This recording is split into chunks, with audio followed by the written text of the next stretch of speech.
여러분 안녕하세요. 말씀 묵상입니다. 우리는 찰스 스펄전 목사님의 설교를 통해서 마태복음 12장 6절의 말씀을 성전보다 더 크니라는 제목으로 묵상하고 있습니다. 자, 먼저 본문의 말씀을 읽겠습니다.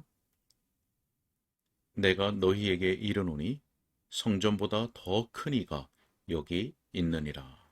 아멘. 자, 우리가 바로 앞선 시간에서는 성전은 사람의 손으로 만든 것이고 인간의 힘과 지혜로 생겨난 것이지만 하나님이신 그리스도는 결코 그렇지 않다는 것을 보았습니다. 성전은 상징에 불과했지만 바로 예수님께서는 그 실체셨던 것입니다. 그런 면에서 우리 주 예수님은 성전보다 크시다라고 하는 사실을 우리가 보았습니다. 계속되는 스펄전 목사님의 설교를 우리가 읽고 본문 말씀을 묵상하도록 하겠습니다. 자, 그러나 이제 우리는 또 다른 의미들을 생각해보고 하나님의 아들로서뿐 아니라 사람의 아들로서 우리 주님의 복되신 인격을 살펴보아야 합니다. 그분은 성전보다 크신 분입니다.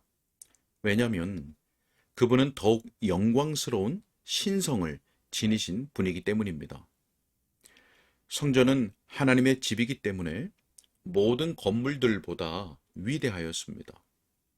그러나 어떤 정도만큼에서만 그렇습니다. 왜냐하면 영원하신 분은 벽이나 장막에 갇혀 계실 분이 아니기 때문입니다. 스데반은 말하였습니다.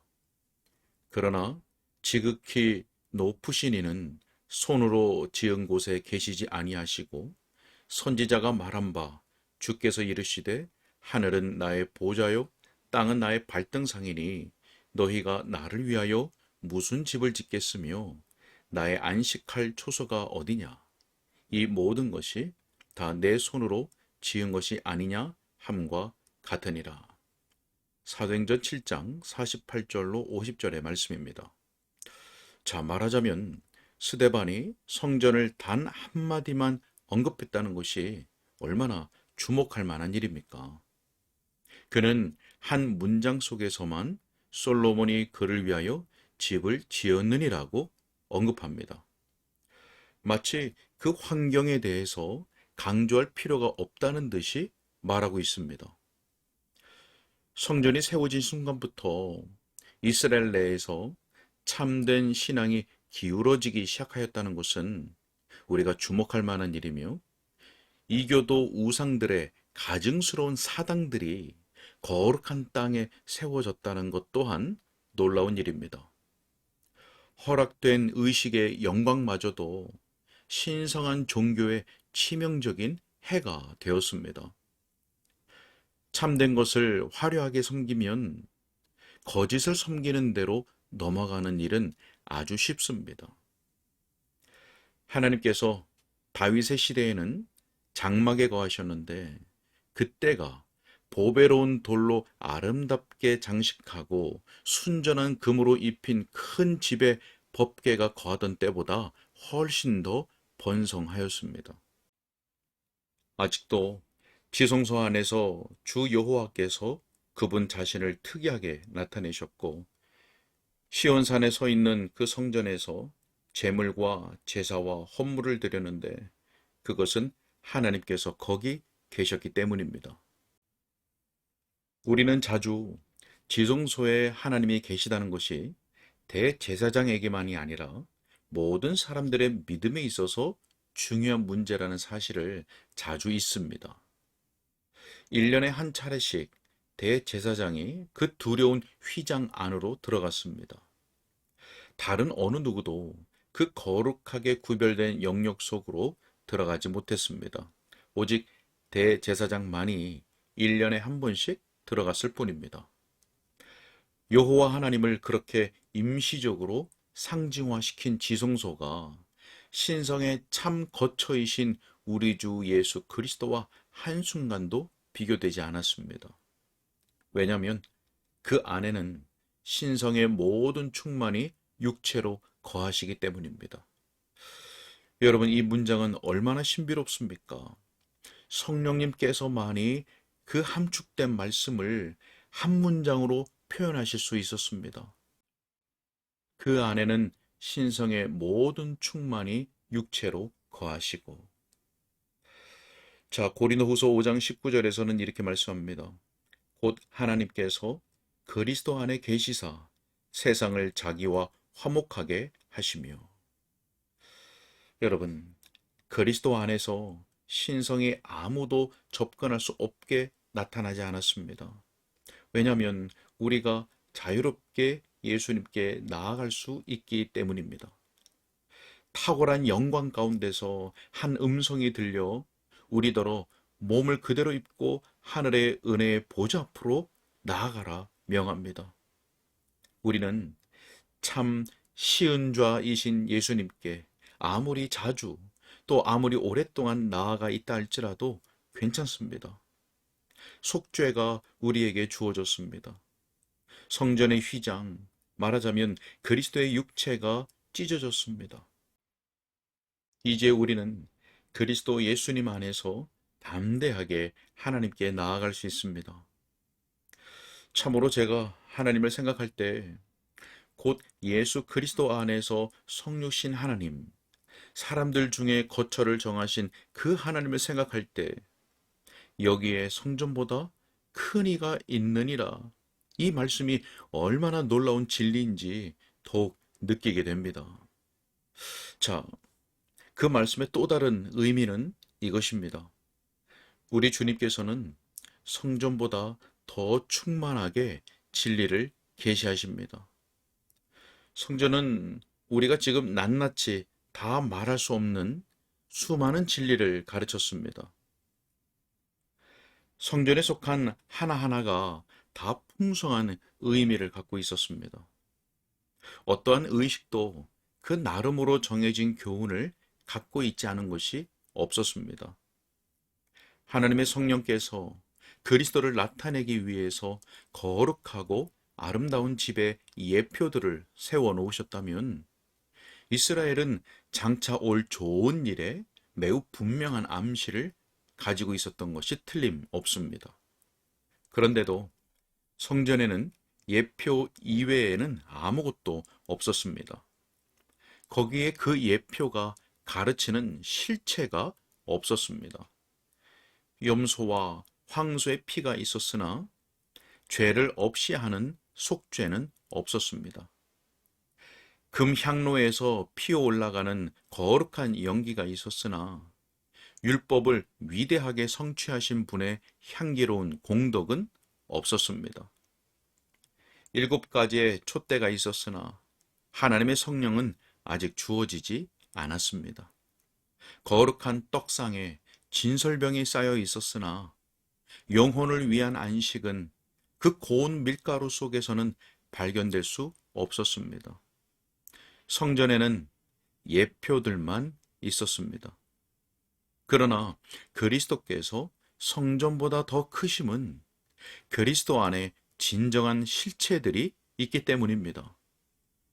아니면 바울이 그 예표들을 가리켜 장차 올 좋은 일의 그림자들이라고 불렀습니다. 그 비유도 용도가 있었습니다. 그러나 결단코 실제적 언약의 복락에 비할 것이 아닙니다. 모세를 통해서 율법을 주셨습니다. 그러나 은혜와 진리는 예수 그리스도로 말미암아 왔습니다. 몇 가지 진리들이 있습니다. 이 진리들에는 성전이 전혀 가르치지 않은 지극히 귀한 진리들이 있습니다. 예를 들어 성전의 상징들 속에서 하나님의 자녀되게 하시는 은혜를 읽어낼 곳이 어딘지 모르겠습니다. 아니면 예수님과 우리의 연합의 위대한 진리나 십자가와 부활의 송이처럼 매달려 있는 값으로 따질 수 없는 다른 교리들을 성전의 상징 어디에서 발견해야 할지 모르겠습니다. 오직 예수님의 인격 안에서 하나님의 은혜의 지극히 풍성함을 읽게 되고 믿음으로 말미암아 언약에 다함이 없는 보배로움을 보게 됩니다. 예수님 안에서 우리는 당장에 우리의 혈육과 우리의 하나님을 함께 봅니다. 그리스도의 인격 안에서 그분의 구속받은 백성들을 향한 하나님의 무한하고 영원한 사랑을 읽습니다. 또한 하나님과 사람 사이에 이 사랑이 구축한 친밀한 상호 교통을 읽어내게 됩니다. 아마 성전이 이 점에 대하여 어렴풋한 빛을 주기는 하였을 것입니다. 왜냐하면 주님께서 당신의 백성들 속에서 거처를 정하실 것을 시사하셨기 때문입니다. 그러나 7번 안약을 눈에 바른 자들만이 그 높고 신비로운 교리들을 어렴풋하게 볼 수 있었습니다. 영원한 복음의 근본적 진리들은 인생길을 가는 사람이 다 예수 그리스도 안에서 볼 수 있게 되어 있습니다. 그래서 주님을 연구하면 연구할수록 비할 수 없는 이 진리들이 그만큼 더 거의 분명하게 비치게 되어 있습니다. 하나님은 그분의 아들이신 그리스도 안에서 자신을 온전하게 계시하셨습니다. 우리 영혼의 진정한 복락을 위해서 그리스도 안에서 비춰 나타난 것 외에 필요한 지혜는 사실상 없는 것입니다. 하나님의 성령께서 그리스도에 관하여 우리에게 가르치시는 것 말고는 우리 영혼의 복락을 위해서 배울 가치 있는 것은 아무것도 없습니다. 왜냐하면 그리스도는 하나님의 완전한 지혜이시기 때문입니다. 그리스도를 아십시오. 그러면 아버지 하나님을 알게 될 것입니다. 나를 본 자는 아버지를 보았느니라고 친히 주님께서 말씀하지 않으셨습니까? 다시 말씀드리지만 구주께서는 성전보다 더 크십니다. 왜냐하면 구주께서 하나님의 능력을 더 영구적으로 보여주는 증거이시기 때문입니다. 하나님께서는 예수 그리스도 안에 영원히 거하시며 이 사실은 하나님의 백성들에게 베푸시는 하나님의 은총의 영원한 표지입니다. 처음 성전에 이스라엘에게 유익을 끼쳐주는 여러 풍성한 표지들이 될 만한 것들이 있었습니다. 그러나 예수님께서 여기에 성전보다 더 큰 이가 있느니라 라고 말씀을 하실 때 그 성전에 있었던 것들 중 어느 것도 가리키신 적이 없었습니다.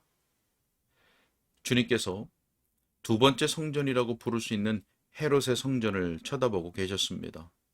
그러나 어떤 의미에서 그 헤롯의 성전은 세 번째 성전이죠. 솔로몬의 성전에 그리스도의 시대에는 없어진 보배로운 네 가지 것들이 있었습니다. 첫째로 거기에는 언약궤가 있었습니다. 이스라엘과 하나님 사이의 고귀한 관계를 다른 어느 곳보다 탁월하게 표해 주었던 보배로운 궤가 바로 그것입니다. 또한 언약 백성들을 향하신 주 하나님의 은혜의 확실한 보증이 바로 그 언약궤였습니다. 그런데 언약궤는 바벨론에 의해 예루살렘 성이 파괴될 때 분실되었습니다. 이와 같이 지성소는 가장 거룩한 성구를 잃어버린 것입니다. 큰 임금의 보좌가 없어져 버린 것입니다. 순금으로 된 시은좌 위에 내려다보던 그룹들의 날개들도 없어졌고 하나님의 손으로 쓴 돌판이 그 상자 속에 존재하지 않게 되었습니다. 또 아론의 쌍난 지팡이와 만나를 담았던 항아리도 없어졌습니다. 이제 우리의 복되신 주님 안에서 언약 그 자체를 얻게 되며 언약이 내포한 모든 것을 소유하게 됩니다. 그래서 주 여호와께서 말씀하셨습니다.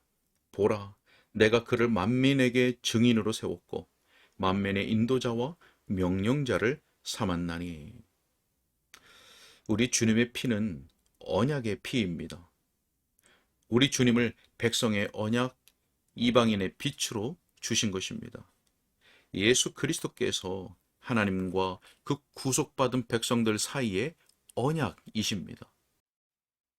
그분이 그 언약의 실질적인 내용이요, 인침이요, 또 보증이요, 언약의 사자요, 언약의 모든 것이십니다. 우리 주님 안에서 우리는 언약된 복락의 충만함을 봅니다. 주님의 날개는 우리가 안전히 거하도록 우리를 덮어주는 날개입니다. 우리를 하나님께 가까이 나아가게 하는 화목제물이요, 시은소가 바로 주님이십니다. 주님 안에서 우리는 율법의 두 돌판이 높여지고 성취된 것을 봅니다. 주님은 제사장의 권위를 가지고 통치를 행하여 열매를 맺는 분이시며 택한 백성들을 위해 쌓아놓으신 하늘의 양식이십니다. 아버지 하나님께서는 그리스도 안에 모든 충만이 거하게 하시기를 기뻐하셨습니다. 그래서 그리스도 안에서 모든 약속들이 예요, 아멘이 됩니다. 그러니 예수님 안에서 우리는 성전이 잃어버렸던 것을 찾습니다. 오늘은 여기까지 읽겠습니다. 네, 우리 주님은 성전보다 크신 분입니다.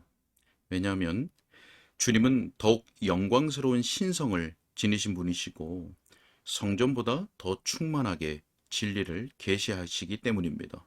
그리고 하나님의 능력을 더 영구적으로 보여주는 증거이기 때문입니다.